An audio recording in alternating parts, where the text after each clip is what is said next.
waktu COVID tuh kata dokter, kata beliau sebaiknya disemprot dengan 1:10.000 ya. 10.000 kalau nggak salah ada suratnya itu. 100.000. Nah, 100.000. Nah, apa itu paling minimal atau paling maksimal? Nah, itu boleh dipertanyakan juga. Nah, udah masuk. Shh, tolong di silent ya. Siapa yang bawa acara nih? Hello. Hello. Hello, how are you? Halo, Dr. Rosukon. Hai. Hai. Hai, Dr. Rosukon. Hai, Dr. Rosukon. Siapa yang bantu terjemah? Tolong. Bu Vivi? Ya, Pak Joko. Oke, Pak. Oh ya. Ada Bu Vivi, oke. Oke, Dr. Bu Vivi aja, saya bantu. Sudah menyempatkan waktunya untuk hadir pada sore hari ini untuk bertemu dengan kami. Mungkin kami ada beberapa pertanyaan yang harus kami tanyakan. Dr. Rosukon, thank you very much for give your time for us. And now maybe we have some questions that we are going to ask you. Okay. Ya, karena ke depan ya kemungkinan kita akan melayani beberapa negara. Jadi kami berharap bisa mendapatkan jawaban dari Dr. Rosukon tentang ada beberapa hal yang masih belum kami mengerti. Yeah, because maybe in the future we will have we have to serve other people from other countries. So we still have some questions that we want to ask you. Okay, you can write all the questions, and I will have all answer. Yeah. So write down, or we just ask you. No, you just write down and send a message to this one, because if I just talking, I cannot get more answer.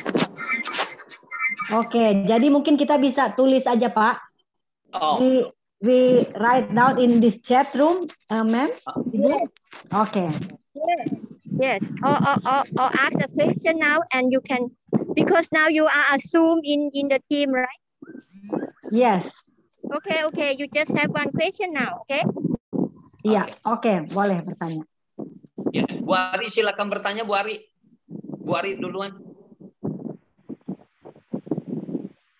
Bisa diterjemahkan itu, Bu Vivi mungkin informasikan bahwa Bu Ari akan bertanya. Oke, sorry. Yeah, Okay. thank you, Dr. Rosukon. Yeah, thank you, Dr. Rosukon, for the chance. I'm Aris Riatiastuti from Malang. There are so many questions from participants in Ekoenzim Nusantara. They ask them about the using of the sugar, white sugar especially. Now, in my research, there are so many the using of the sugar and molasses and brown sugar. There are so in enzyme, yeah, the content of enzyme. In molasses, we get the silanase, amylase, and what else? Cellulase, I think, or pectinase. We have it, but in white sugar we don't have it. So it means that I think the using of white sugar, it's not only for the food feeding of the microbe. Probably it's related to the content of the enzyme. Is it right? Yes, and the fruit on organic matter, they can create more enzyme as they age by time.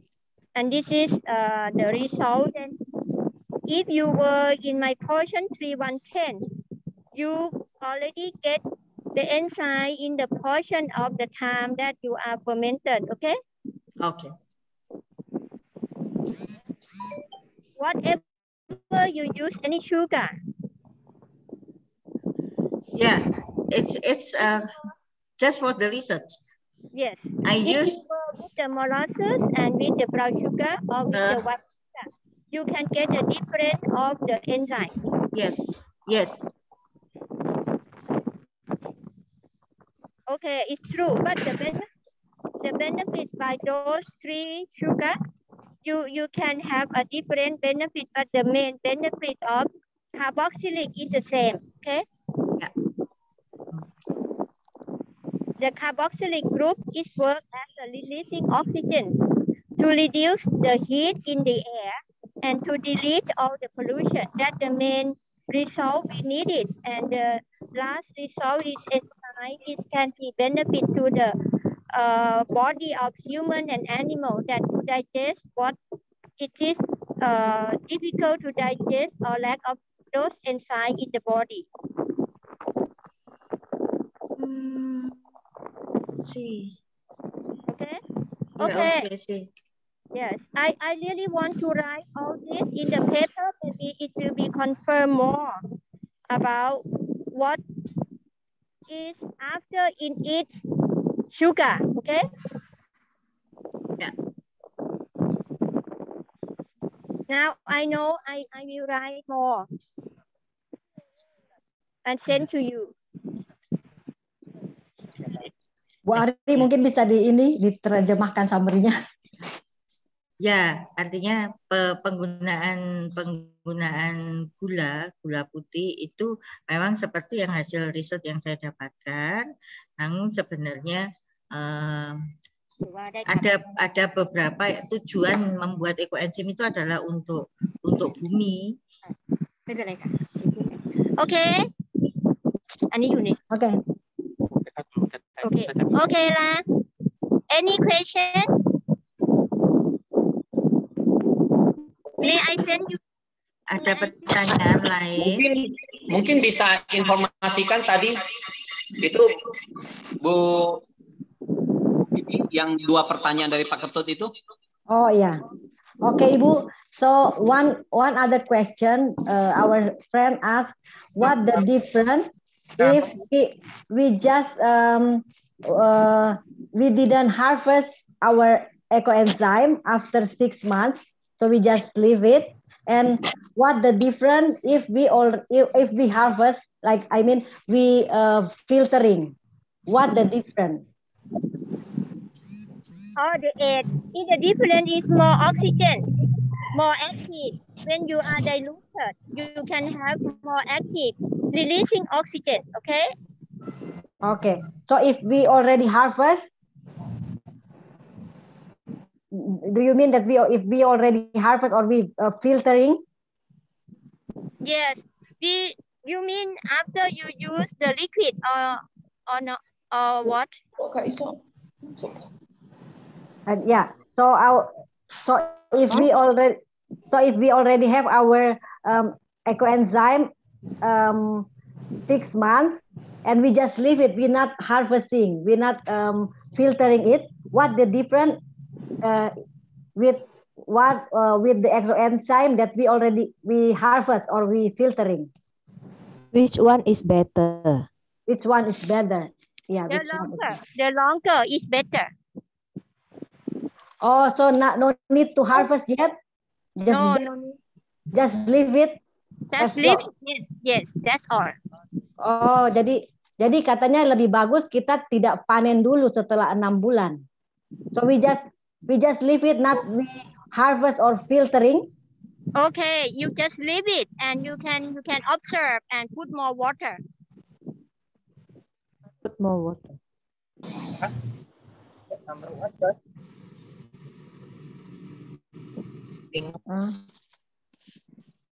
Okay.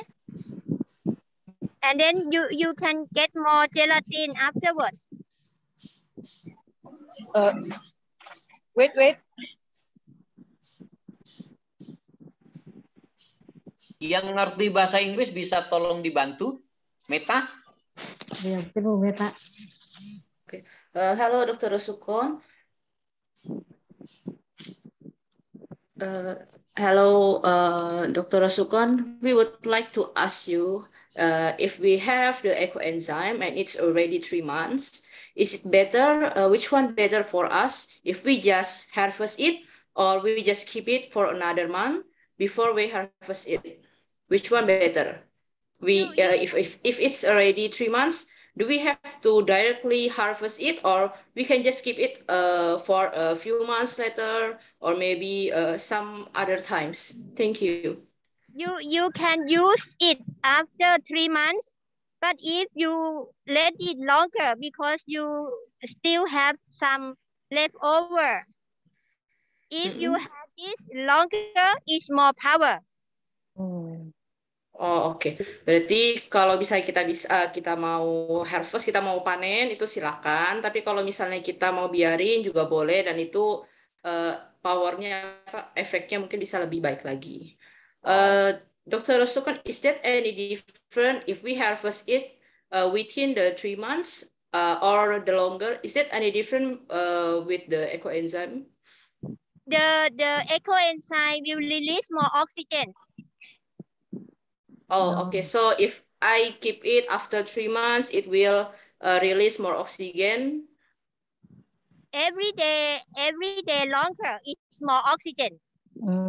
Oh, oke. Berarti semakin kita misalnya sudah 3 bulan, lalu kita biarin aja, nggak langsung panen juga tidak masalah. Malah juga ada efek baiknya, yaitu bisa menghasilkan lebih banyak oksigen. Jadi tetap kembali ke kita sendiri ya, kalau saya anggap kesimpulannya itu apakah kita mau harvest dalam 3 bulan ataupun kita biarkan saja.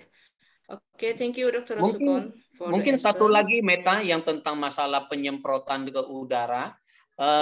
Bagaimana penjelasannya dengan diencerkan 1:100.000 seperti yang dianjurkan oleh Dr. Rasukon waktu di China? Penyemprotan udara ya, Pak ya? Ya.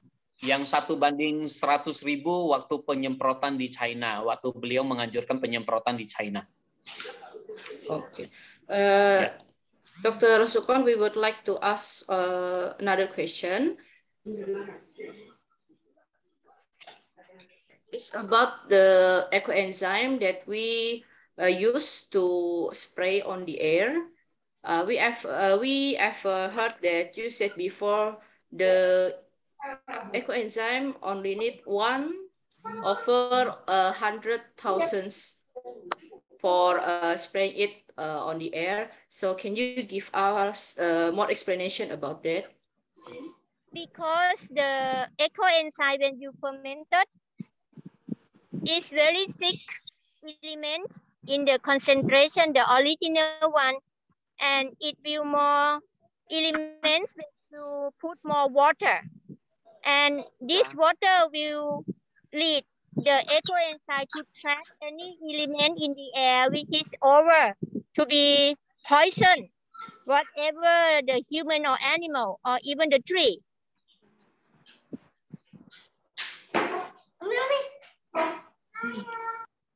Okay, because the water is the one who make the ecoenzyme more power.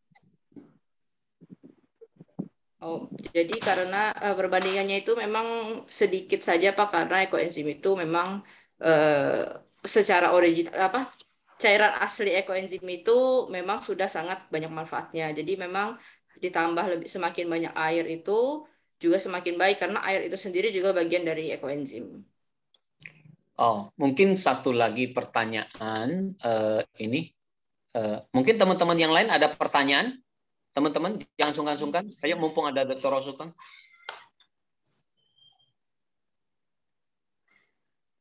Mungkin satu, bagaimana penjelasan ekoenzim itu menghasilkan ozon ya? Ya benar ya, Bu Ari ya? Bu Ari? Ya. Mungkin Bu Ari boleh tanya deh, lebih bagus itu kalimatnya saya. Mungkin apa-apa, Bu Meta aja.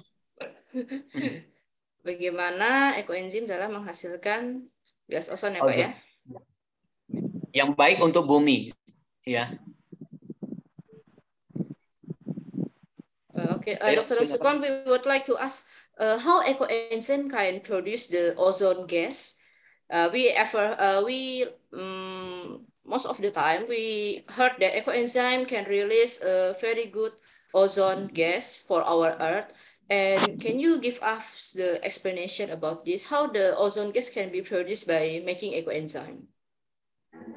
First, this portion, the organic matter will become like vinegar. And in the formula of vinegar, COOH. Thank you, Ming.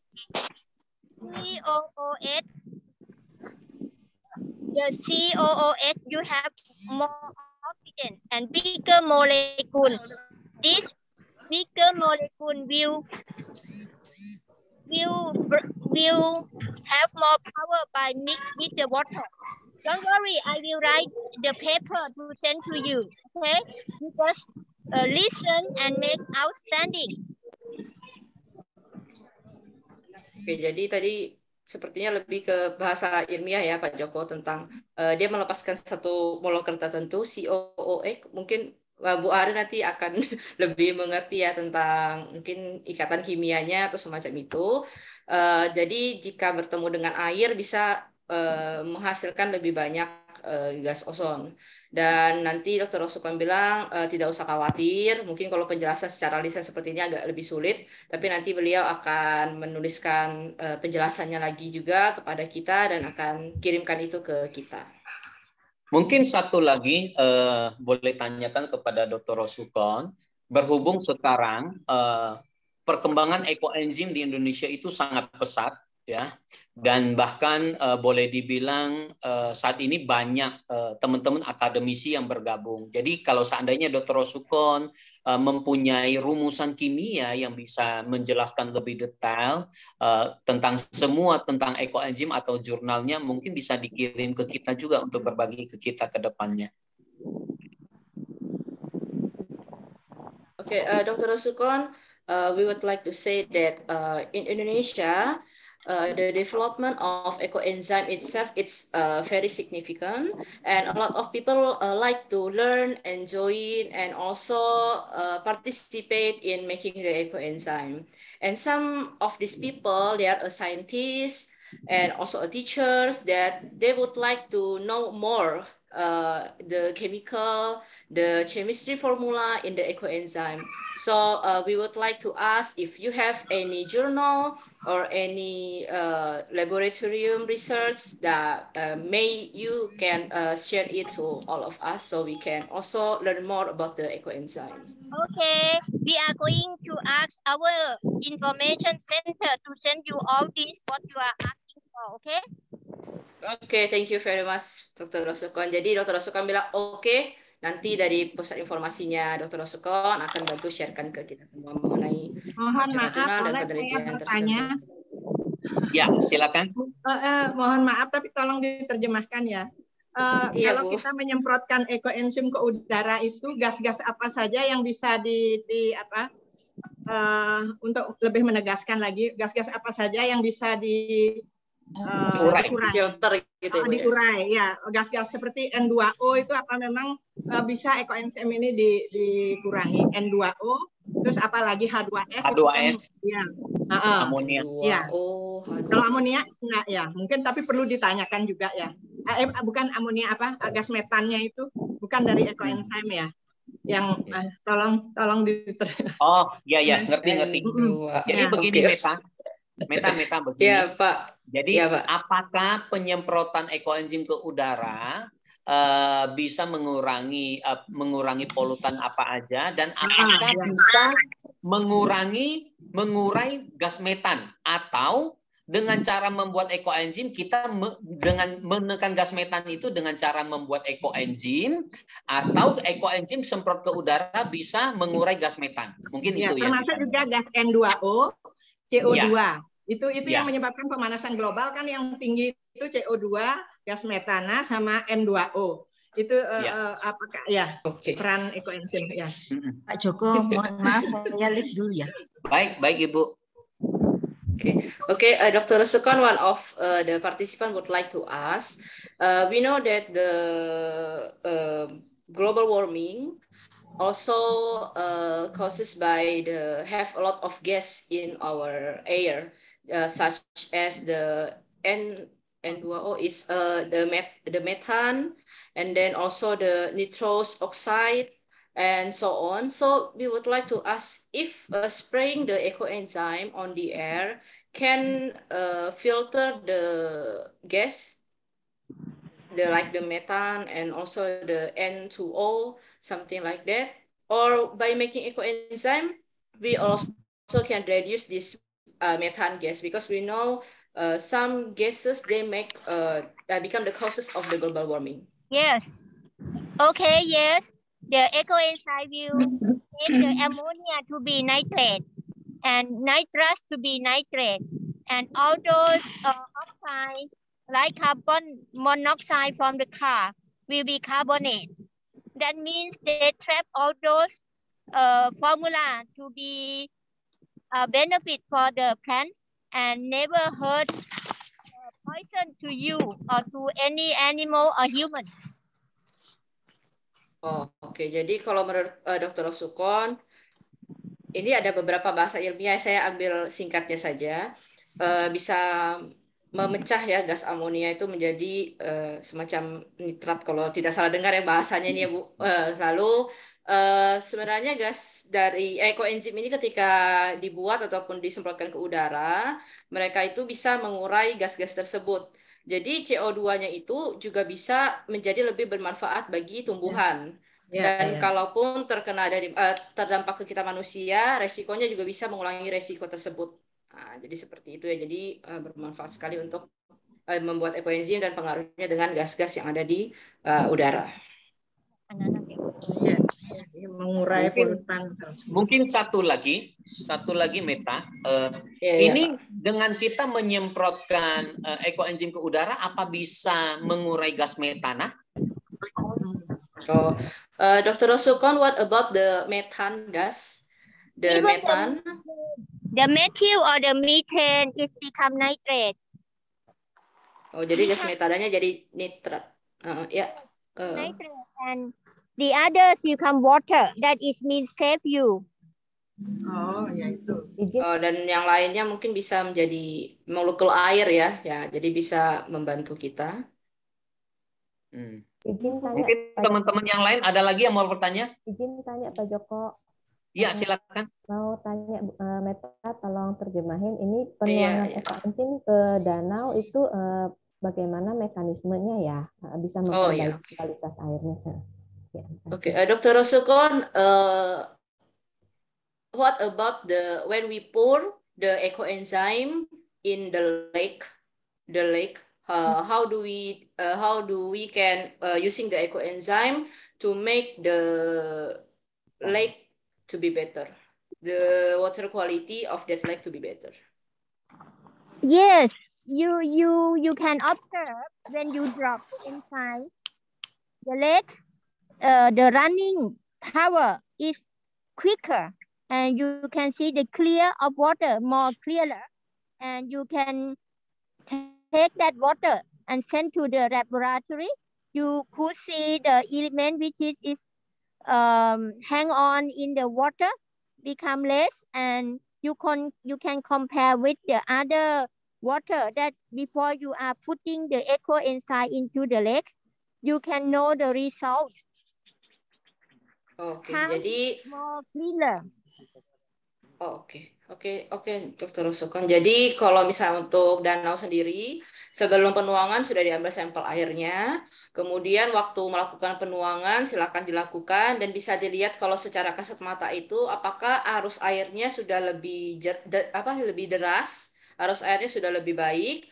Kemudian bisa lihat dari kualitas kejernihan airnya itu sendiri. Tapi Dr. Rosukon sarankan ingat juga untuk diambil sampel airnya dan dibawa ke lab untuk dilakukan penelitian supaya kita bisa dapat lebih valid untuk kualitas airnya. And also meanwhile when you pour the ecoenzyme into the river, you can have more wind. But during the wind, you can see more cooler air. Saya bisa bantu? I'm sorry, Dr. Rosukon, can you repeat it? During they are pouring ecoenzyme into the lake, they can feel the lake is creating more wind. Wind. And windy. More windy. Oh, more windy, yes. Yes. Oh, berarti kalau misalnya kita tuang, suasana danaunya itu biasanya lebih berangin ya, lebih sejuk. Kalau kita setelah tuang ada perubahan lebih windy, lebih sejuk, lebih banyak angin di daerah danau tersebut.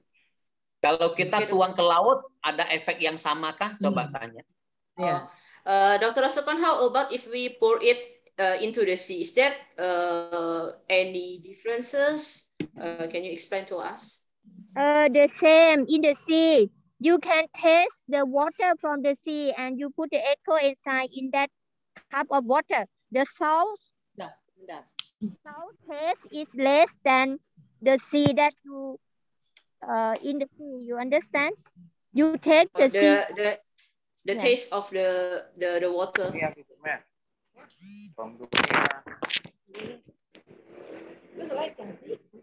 So if we pour it on the sea, we can test it by know the quality, the taste of the water.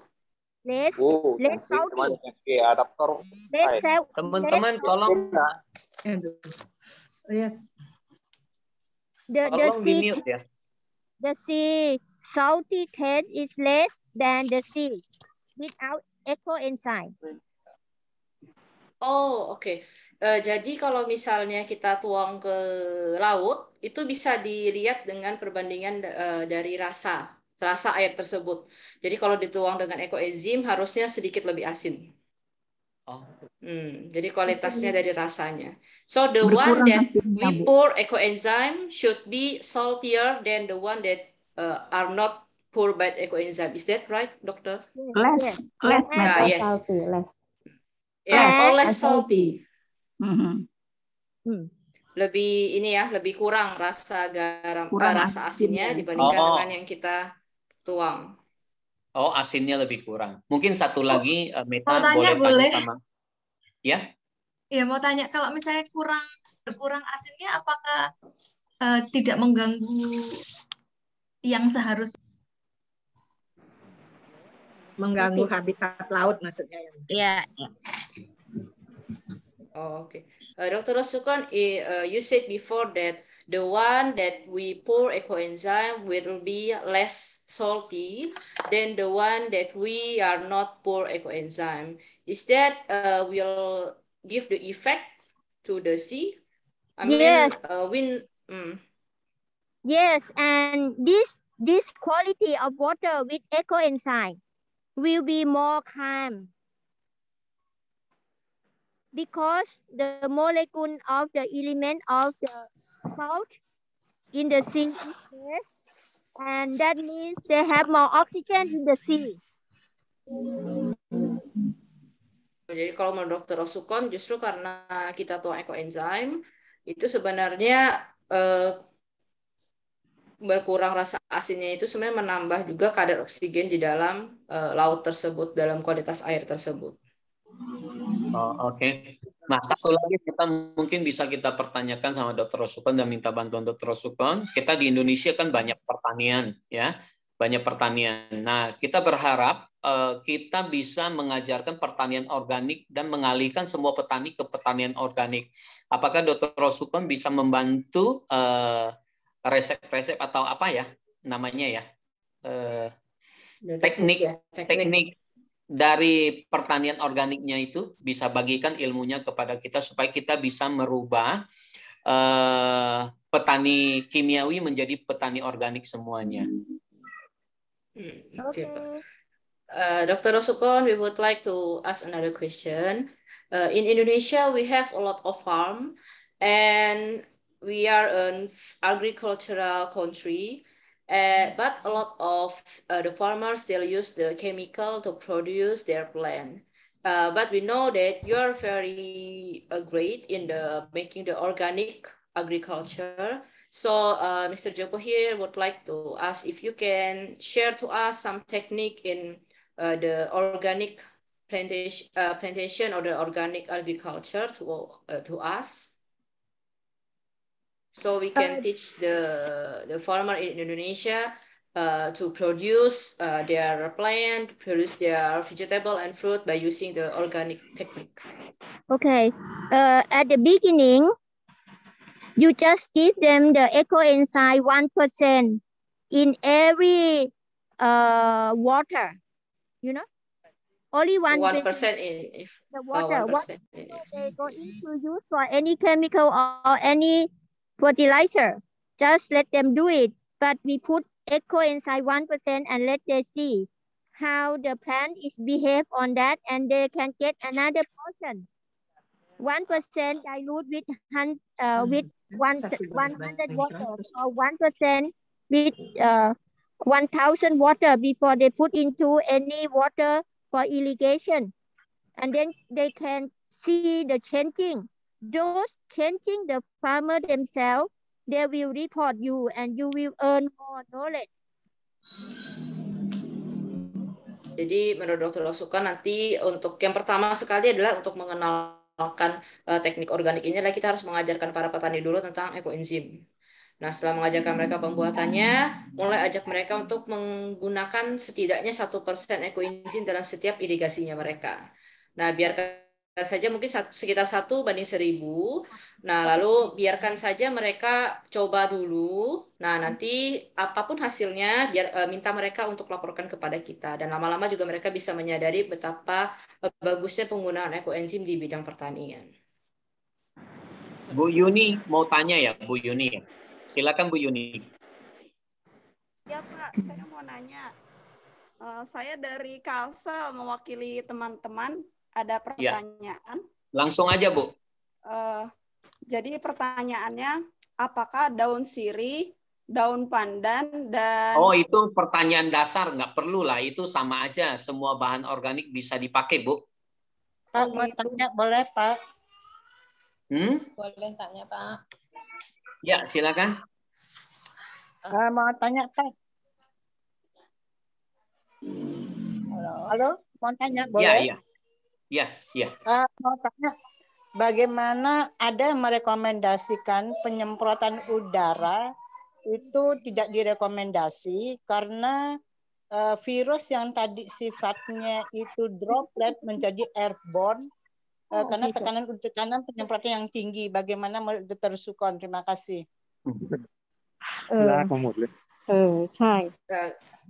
Gimana tadi Bu? Penyemprotan? Penyemprotan dengan tekanan udara yang tinggi, penyemprotan ke udara dengan tekanan tinggi, yang tadinya bakteri atau virus itu dalam keadaan droplet, misalnya dibatukkan tapi bisa menjadi airborne. Nah, itu bagaimana menurut pendapat Dr. Sukon? Airborne disease. Ya. Yang bisa bantu. Bu Vivi bisa bantu terjemahkan? Begini, Dr. Sukon, our friend here would like to know if when you spray the ecoenzyme to the air, the virus which was initially in the form of droplets can be changed into airborne disease. That's what our participant says. What is your opinion about this?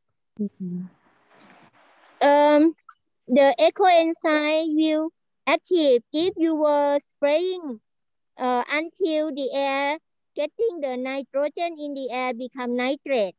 Then the air have a little bit moisture and you keep spraying.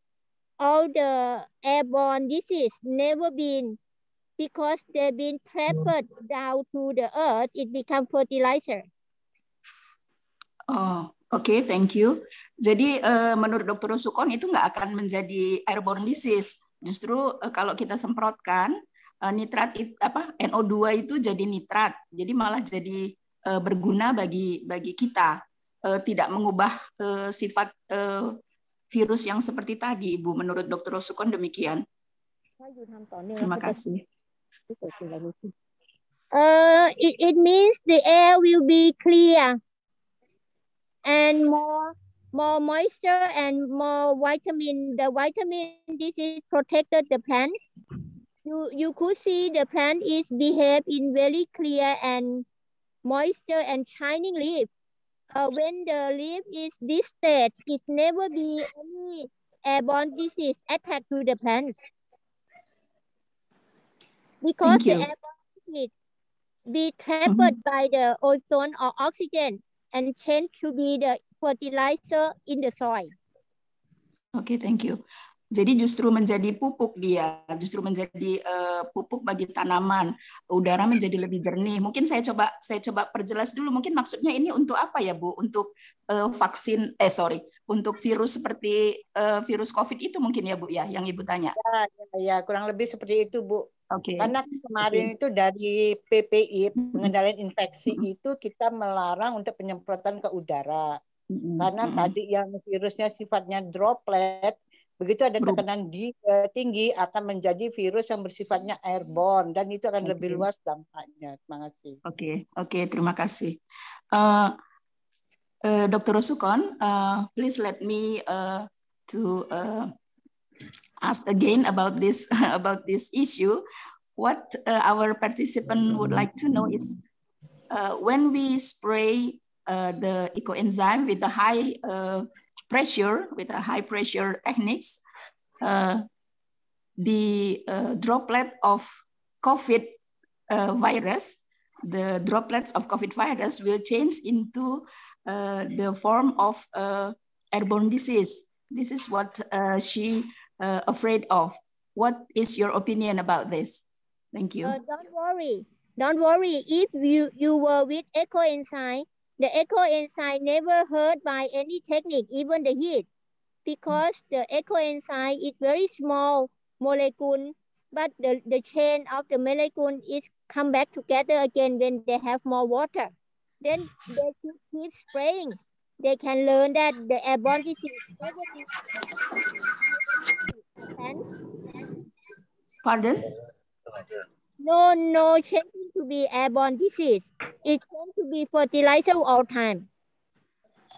Okay. Even the COVID virus? Yes. Oke. Jadi Ibu, kalau menurut penjelasan Dr. Rosukon, itu tidak akan terjadi seperti itu karena molekul ekoenzim sendiri sangat kecil gitu ya. Jadi dia tidak akan mengubah bentuk itu, bahkan dengan pemanasan pun dia tidak akan mengubah droplet tadi menjadi airborne disease. Jadi tidak usah khawatir, kata Dr. Rosukon. Demikian, terima kasih. Dr. Rosukon. Mungkin teman-teman yang lain boleh tanya, tapi secara ilmiah, pertanyaannya agak ilmiah. Jangan tak pertanyaan dasar ya. Mumpung ini kesempatan kita bertanya kepada Dr. Rosukon. Pak Joko. Saya tanya, Pak. Ya. Pak, itu bakteri yang baik pada ecoenzym itu mati dalam suhu berapa, Pak? Dalam suhu berapa? Mungkin boleh tanyakan Bu Puji, silakan.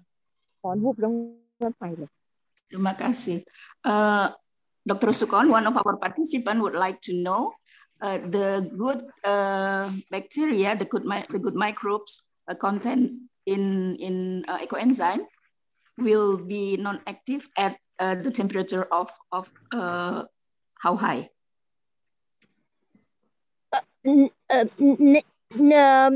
Whatever the heat, even 2000 is still there.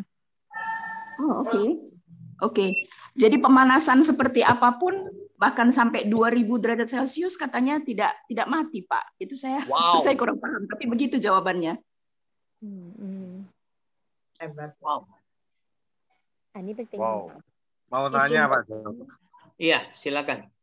Ya, Pak Joko atau Bu Meta, tolong ditanyakan untuk pengaruh pH rendah yang nggak tahu 2, 3 dan seterusnya, apakah pengaruhnya ada terhadap penyemprotan udara maupun penjernihan air ataupun aplikasi untuk kesehatan? Terima kasih. Meta mau coba tanyakan? Saya saja? Iya, silakan. Boleh, Bu. Lanjut aja, Bu. Oke. Dr. Sukon, this is about the pH, the pH of the ecoenzyme. when we produce ecoenzymes, we gain the ecoenzyme with a different pH value. Is the difference in pH value of the ecoenzyme has a significant effect on its use as we pour it in the water or any other use we do with the ecoenzyme? Yes. During you fermenting ecoenzyme in my formula 1,3,10, that means you can create pH between 2 to 4. 2 to 4, that means no microbe at all in the ecoenzyme. If you use this ecoenzyme dilute with the water ever since 100 times and come up to 10,000 times, they even create more oxygen. Oke, jadi thank you, Dr. Sukon. Yeah. 10,000 times, the pH will be pH 7. Oke, thank you. Jadi pH-nya ini nampaknya tidak menjadi pengaruh yang tidak memberikan pengaruh yang besar, Pak, karena nantinya kan kita larutkan di dalam air. Kalau kita buat ekoenzim itu, kalau dengan perbandingan yang Dr. Sukon ajarkan 1:3:10 itu kita dapat pH antara 2 sampai 4 kata beliau. Jadi nanti kan ketika kita semprotkan atau kita lakukan, kita larutkan dalam air bisa 1:100 atau 1:10.000. Dengan perbandingan 1:10.000 itu pH-nya sudah menjadi 7. Jadi tidak terlalu banyak pengaruhnya karena kita larutkan nantinya pada waktu pemakaian. Demikian kira-kira, Pak. Terima kasih. Thank you, Dr. Sukon. Bu Puji, Ya. tolong sampaikan Bu Puji untuk pemakaian ekoenzim untuk perawatan luka gangren terutama yang sudah grade-nya tinggi, grade 3, grade 4 itu, apakah efektif hanya dengan ekoenzim atau ada kombinasi lain misalnya dengan antibiotika dan sebagainya, Bu? Ini terkait dengan marak perawatan luka dengan memakai ekoenzim saja. Terima kasih. Baik, terima kasih, Bu. Dr. Sukon, we'd like to know about the use of ecoenzyme in improving the gangrene condition. It is a trend here that we use only ecoenzyme to treat people with gangrene or any other skin problem. What we'd like to know if the gangrene is safer. Is it still efficient if we use only ecoenzyme, or we still have to use any other antibiotics? Thank you.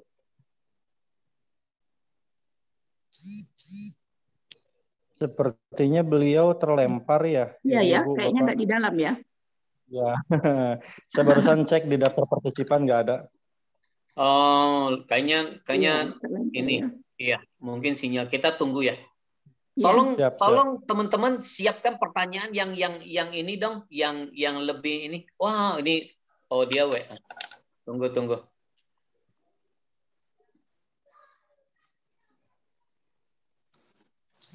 Oh, lowbat. Aduh, ya ampun. Ya ampun. Aduh, baik. Oke. Oh, coba tunggu sebentar ya. Oke.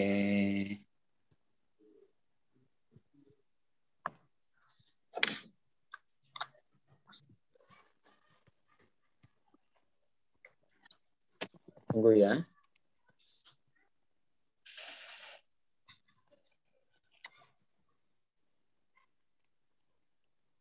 Pak Joko sambil nunggu. Ya. Iya, saya beberapa kali ditanya ketika ekoenzim dibuat campuran sabun pabrikan atau sampo, nah itu kandungan mikrobanya itu mati nggak ya gitu ya? Saya sejauh ini belum dapat jawaban. Sayang ya tadi nggak ditanyakan ya. Tolong dicatat dulu. Iya, Tolong dicatat dulu. Siap. Saya udah ketik juga di kolom chat ya. Iya, Tolong Nanti saya tanyakan dicatat begitu dulu. beliau bergabung. Meta tolong dicatat ya semua ya. Yang mau bertanya, tapi kalau bisa jangan pertanyaan dasar ya. Kita manfaatin yang ini. Saya izin bertanya juga. Iya. Nih, biasanya kan kita sering mandi dengan air ekoenzim. Nah, seperti itu saya punya beberapa pengalaman. Kalau yang mandi dengan ekoenzim yang dia kecapean, yang dia tadinya mudah marah, kok bisa tiba-tiba katanya dia merasa, oh, kok saya jadi lebih tenang, lebih lega. Apakah pengaruh dari ekoenzim itu sendiri bisa sampai ke efek psikologis gitu, bisa menimbulkan efek wellness gitu bagi yang menggunakan cairan ekoenzim untuk mandi? Mungkin gini, logikanya begini. Ketika tadi Dr. Rosukon menjelaskan, ketika kita menuangkan ekoenzim ke cairan, ke air, itu dia akan menambah kadar oksigen. Nah, sedangkan kalau tubuh kita bisa menghirup oksigen yang baik, yang banyak, itu akan membuat tubuh kita menjadi jauh lebih rileks, lebih tenang. Seperti kita di saat kita berada di hutan, ya kan, mendapatkan oksigen yang banyak, itu akan membuat kita menjadi jauh lebih ngantuk, ya kan, jauh lebih segar. Itu logikanya ya, tapi nggak tahu ya. Nanti penjelasan Dr. Rosukon seperti apa ya.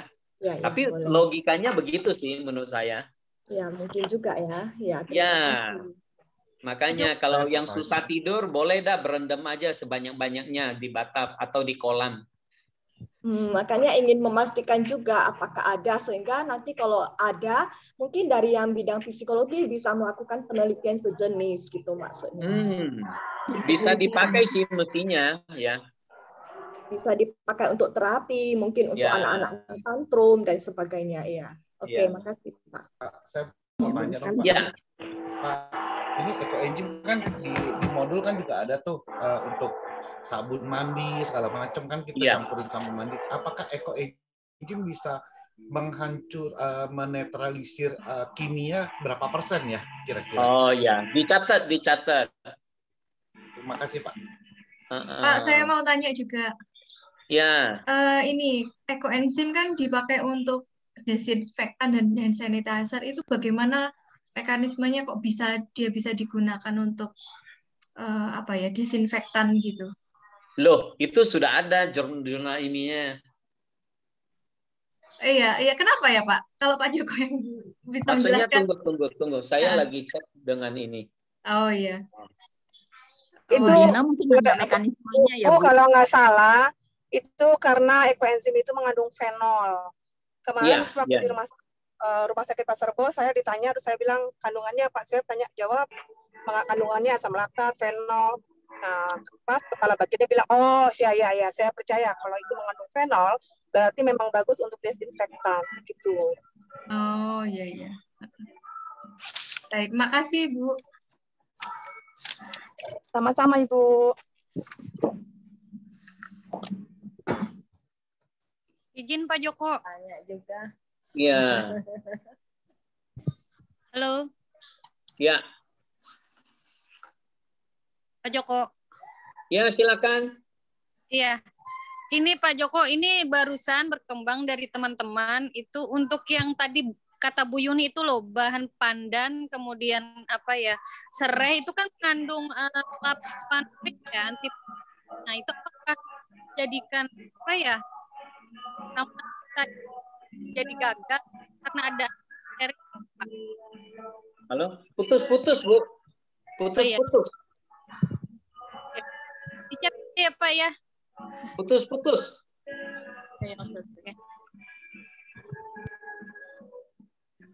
Coba yang lain teman-teman ya bisa wakilin selain Bu Helna ya. Tadi Bu Helna ya? Iya, Pak Joko nanya. Iya. Pak Joko, itu kalau kita kan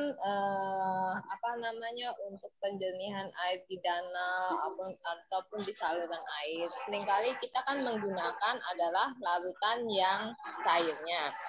Bagaimana kalau kita menggunakan ampas padatnya? Soalnya kalau nggak salah saya pernah dengar dulu Dr. Jun bilang justru ampas padatnya yang lebih dahsyat daripada cairannya. Jadi gimana tuh masukan dari Dr. Rosukon? Nah, dicatat juga, dicatat ya. Nanti kita tanya ya. Yang pasti sih, yang pasti sebenarnya tadi sudah dijelaskan sedikit sih sama Dr. Rosukon. Coba nanti kita review hasilnya dan notulennya nanti coba bisa dibagikan ya nanti ya. Iya, seharusnya tadi sudah dijelaskan waktu penuangan di air ya. Nah, menurut saya kandungan ekoenzim dan ampas mungkin agak mirip-mirip ya. Ya mestinya ya hasilnya juga mirip-mirip seperti itu. Teman-teman yang lain tolong di-mute dulu ya, teman-teman.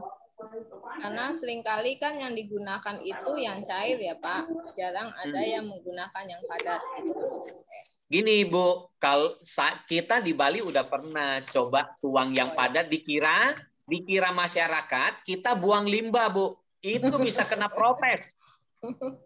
Iya, itu bahaya, bisa kena protes. Dikira kita buang limbah. Oke, Pak. Baik. Ya. Sambil nunggu ya, teman-teman. Rasanya hari ini kayak kena togel 4 angka loh kita ya. Hah? Pak Joko, mungkin saya bantu sedikit klarifikasi ya. Oh ya. Ya. Kenapa ekoenzim itu bisa berfungsi sebagai suatu antimikroba? Itu bukan fenolnya. Di ekoenzim itu tidak ada phenolic compound. Phenolic compound itu bukan fenol, tetapi kelompok fenolik. Jadi itu ada di kulit-kulit buah. Oh. Jadi bahan-bahan aktif yang dia sifatnya adalah melindungi buah itu dari serangan hama dan sebagainya, itu terekstrak dengan proses fermentasi, itu terekstrak ke cairannya. Nah, yang banyak berpengaruh terhadap kemampuan antimikrobialnya biasanya adalah kondisi asam dan peroksida. Justru peroksida bukan fenol. Fenolik compound-nya. Bahan fenolik, bahan-bahan kelompok fenolik yang ada di kulit-kulit buah yang sudah terekstrak ke dalam cairannya itu, saponin dan sebagainya, itu juga akan mempertinggi kemampuan. Jadi efek kalau nggak dikatakan efek simultan dari berbagai macam bahan yang terekstrak keluar itu yang menyebabkan dia punya sifat antimikrobial. Mestinya materi ini harusnya keluar di talk show Bu ya. Ya, insya Allah keluar tanggal 31. Nah, makanya jangan dibocorin semua biar mereka ikut Bu. Jangan lupa daftar. Bu Ari. Tadi ada yang bilang fenol, makanya saya bilang bukan fenolnya, saya hanya klarifikasi. Oh, yang di jurnal itu perbandingan fenol, bukan fenol ya, Bu ya? Koefisien fenol. Koefisien fenol ya. Dengan phenolic compound. Koefisien fenol itu memang dihitungnya sebagai fenol, tetapi bahan yang aktif yang bekerja itu adalah phenolic compound. Jadi bahan yang bisa menghambat mikroba itu proses penghitungannya adalah koefisien fenol memang. Koefisiennya. Tetapi itu bukan fenol. Oh. Udah terjawab ya, Bu? Kesetaraan dengan fenol ya, Bu Ari, gitu kira-kira ya. Baik, Ibu. Terima kasih banyak. Tunan fenol. Bocor deh. Bu Ari. Dalam. Bu Ari, itu Dr. Rosukon udah nulis rumus kimianya, saya udah kirim ke Ibu. Nanti tolong bantu terjemahkan ya.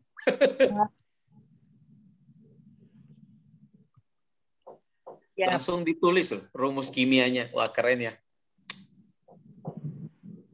Teman-teman, satu lagi teman-teman. Halo, yang lain tolong di-mute ya. Teman-teman tolong di-mute ya. Halo? Ya. Jadi gini, ini belajar dari pengalaman saat ini ya. Kadang banyak acara, kalau seandainya ke depan ada acara dadakan nih, kita sudah punya tim. Kalau bisa ada nggak yang bersedia menjadi tim dadakan? Ya. Jadi bagi yang punya potensi untuk menjadi penterjemah, boleh dong ajuin ya supaya gini, karena ke depan kemungkinan akan banyak sekali ya permintaan. Mungkin kita juga akan bikin grup internasional yang jauh lebih hidup nanti ke depannya ya. Nah, kita juga butuh orang-orang yang bisa ikut menghandle di grup internasional itu ke depannya. Jadi berharap teman-teman yang punya potensi di berbagai macam bahasa, ayo gabung di kita menjadi tim penterjemah nanti ke depannya. Ya, bagi yang punya berminat seperti Bu Puji, Bu Vivi ya, lalu yang lainnya yang bisa bahasa Inggris, ayolah ya. Ikut bergabung. Ya. Siapa? Ya, Pak Joko. Ya. Harus lebih banyak lagi yang ikut terlibat. Karena ke depan itu pelayanan kita bukan hanya di Indonesia. Mungkin di seluruh dunia. Ya, mohon bantu doanya. Semoga kerjasama kita selama ini akan bisa menjadi jaringannya menjadi jauh lebih luas. Ini juga tidak lain karena semangat dari teman-teman Nusantara ya.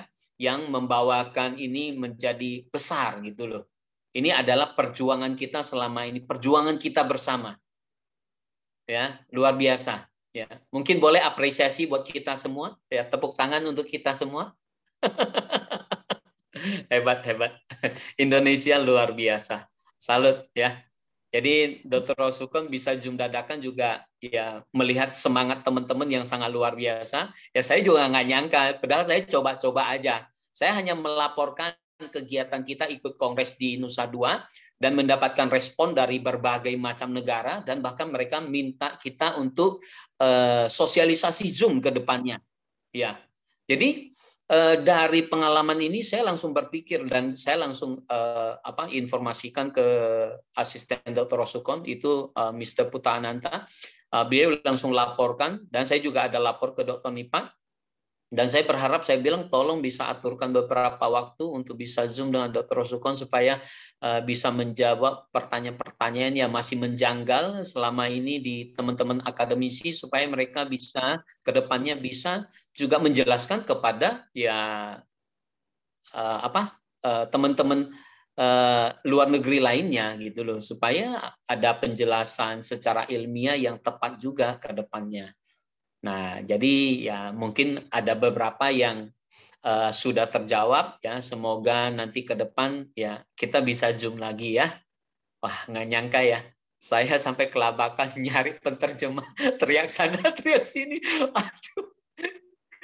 Aduh, saya keluar keringat dingin loh tadi. Saya ingat Bu Vivi bisa bahasa Inggris ya waktu bikin video. Saya telepon, saya mandi dulu kata Bu Vivi. Aduh, saya telepon Meta, WA Meta nggak dijawab tadi, lagi di jalan soalnya. Aduh, tapi keren ya. Terima kasih teman-teman atas usahanya pada bisa hadir pada hari ini. Bu Medi juga, saya telepon, aduh panik sekali saya. Soalnya teman-teman di pusat lagi pada sibuk, jadi nggak ada yang respon. Jadi saya juga bingung ya. Makanya untung teman-teman ya di grup lain bisa ada respon. Ini satu boleh dibilang luar biasa ya teman-teman ya. Bahkan hari ini bisa banyak yang hadir. Ya. Itu Pak Joko, itu yang keren Bu Puji tuh lagi rawat inap di rumah sakit tuh Bu Puji. Bu Puji. Saya sudah di rumah Pak. Saya sudah di rumah. Belum pulih. Sudah di rumah saya, Ibu belum pulih. Ya, semoga sehat selalu Ibu. Amin. Ya. Amin Pak, terima kasih. Sehat ya Bu Puji. Luar biasa. Sumatera Utara Bu Puji. Sehat selalu ya. Itu ya, Pak kayaknya Haris Dr. Rosukon udah nggak bisa join. Sekarang beliau lagi langsung lanjut pertemuan dengan India kalau nggak salah.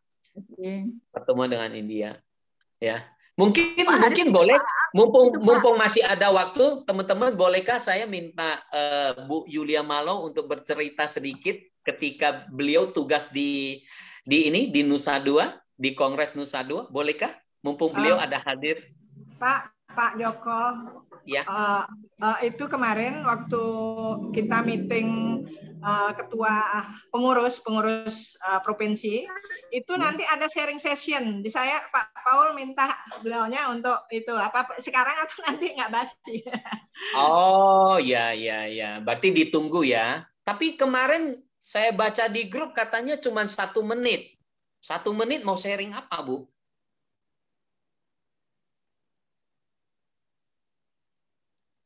Sharing Halo? session 15 menit kok, Pak. Kemarin Oh, Kalau 15 1 menit menit ya? yang relawan, Pak. Cerita relawan, Pak. Oh, cerita relawan 1 Ya, kalau 1 menit. menit yang cerita relawan. Kalau yang 15 menit itu yang untuk Tapi ini ya, kasihan loh, Bu. 1 spesial menit. momen kayak yang di Bali 1 kemarin. menit dari dia berbicara sampai ini udah habis, Bu. 60 detik. Mungkin begini, sedikit usul ya. Mumpung Zoom kan kita sewanya 1 bulan toh.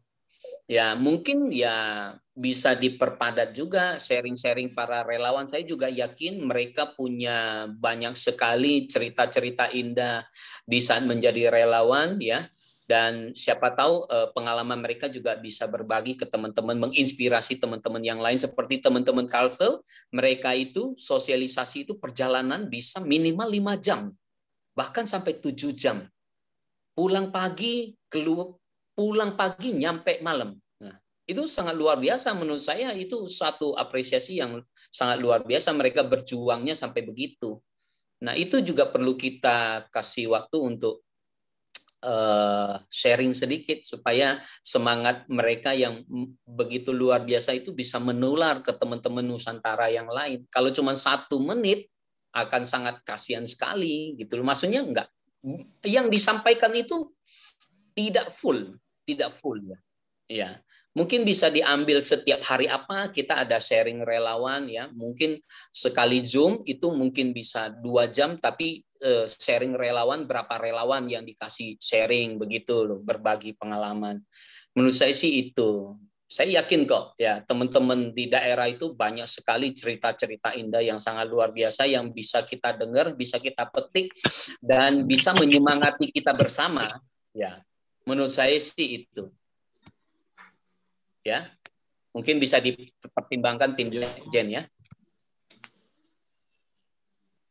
Baik, rasanya Dr. Rosukon udah enggak. Ya, silakan. Oh iya.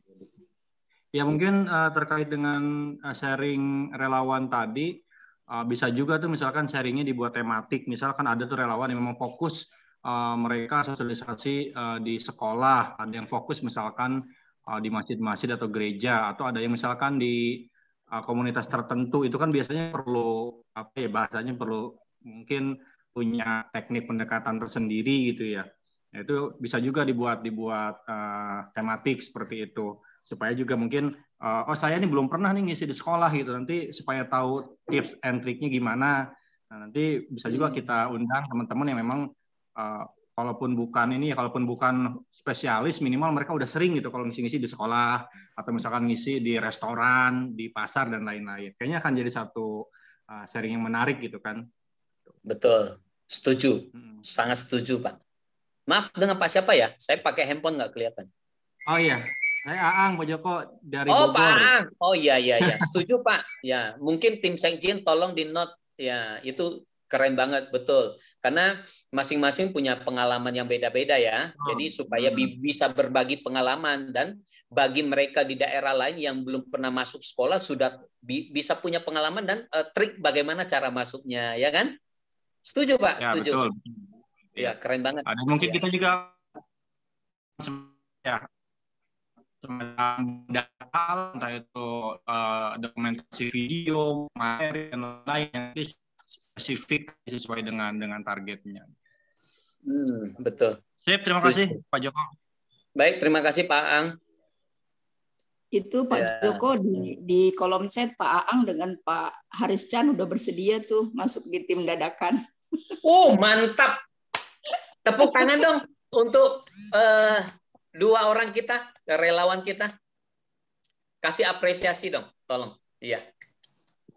Tim dadakan yang teknis boleh Pak Joko. Kalau bahasa mungkin kalau bantu-bantu handle di kolom chat masih oke lah. Tapi kalau yang lisan mungkin yang lain dulu. Iya. Waduh, thank you. Iya. Saya nyesel ya nggak bisa bahasa Inggris. Iya. Makanya Tuhan itu tidak melahirkan saya di Amerika. Kenapa? Karena Tuhan tahu saya tidak bisa bahasa Inggris. Akhirnya saya dilahirkan di Indonesia. Jadi Pak Joko semangatnya luar biasa nih Pak Joko. Enggak, saya justru ya bisa semangat melihat teman-teman relawan daerah lain yang semangat. Itu menularkan ke diri saya ya. Jujur saya kadang pantau loh daerah lain itu, saya kan banyak di grup, saya pantau. Oh, sangat luar biasa seperti sekarang yang lagi on fire kayak Jambi, Kalsel, ya, NTB, ya, Lombok itu lagi on fire itu. Ya, ada beberapa daerah lain lagi juga saya lihat lagi semangat-semangatnya. DKI. Nah, DKI ini sangat luar biasa. Yang terakhir itu kemarin Banten, lihat itu perkembangannya sangat dahsyat menurut saya ya. Ini semangat teman-teman itu justru itu seperti kita power bank ya, power bank yang mengecas handphone kita gitu loh. Itu mengecas semangatnya kita. Jujur saya sangat termotivasi dari pergerakan teman-teman daerah juga. Nah, ini energi ini yang harus kita saling tularkan satu sama lain. Menurut saya sih begitu. Ya, supaya perkembangan ekoenzim di setiap daerah itu bisa merata.